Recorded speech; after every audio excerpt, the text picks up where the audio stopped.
লিমানিল মুলকুল ইয়াউম লিল্লাহিল ওয়াহিদিল কাহ্হার।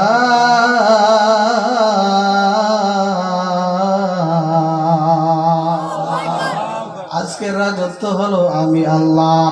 এ আসোনা আসোনা আসোনা, দুনিয়ার 60 বছরের হায়াত পাইয়া, 5 বছরের ক্ষমতা পাইয়া, 5 বছরের চেয়ার পাইয়া আমি আল্লাহর আইনের বিরুদ্ধে কলম চালাইছো, আমি রাসূলের আমার রাসূলের আইনের বিরুদ্ধে কলম চালাইছো।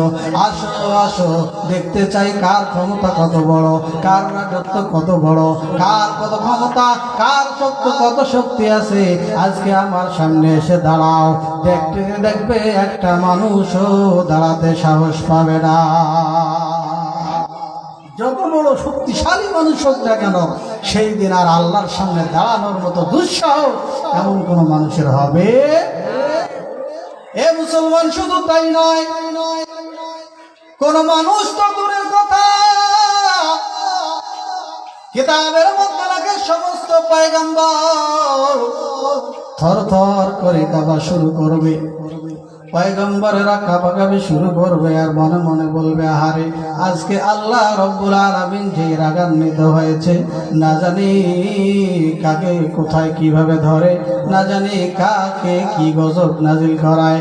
এই চিন্তা চেতনায় সমস্ত পয়গম্বরেরাও থরথর করে কাঁপা শুরু করবে। কোন পয়গম্বর কথা বলার কোনো সাহস পাবে না। এমন সময়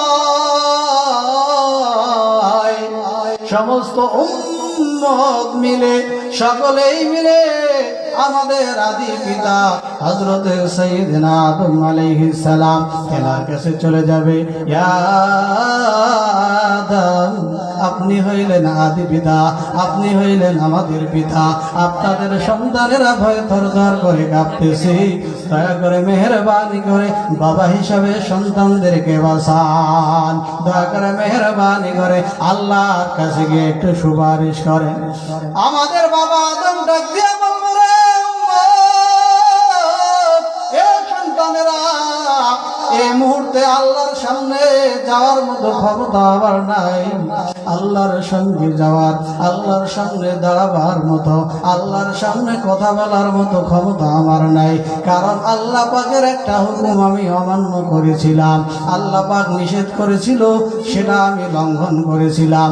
আজকে না জানি যদি সামনে যাই, আল্লাহ পাক যে রাগান্বিত হয়েছে, এই রাগান্বিত অবস্থায় ওই পাপের কারণে আমি আদমকেও ধরতে পারি। কথা ঠিক কিনা? কার কথা? আমাদের বাবা আদম আলাইহিস সালামের কথা। এইবার যখন নিরুপায় হয়ে গেল, আরেক পয়গম্বরের কাছে গেল। আরেকজন পিতা আছে, নাম জানি কি? কথা কন। হ্যাঁ, ইব্রাহিম আলাইহিস সালাম জাতির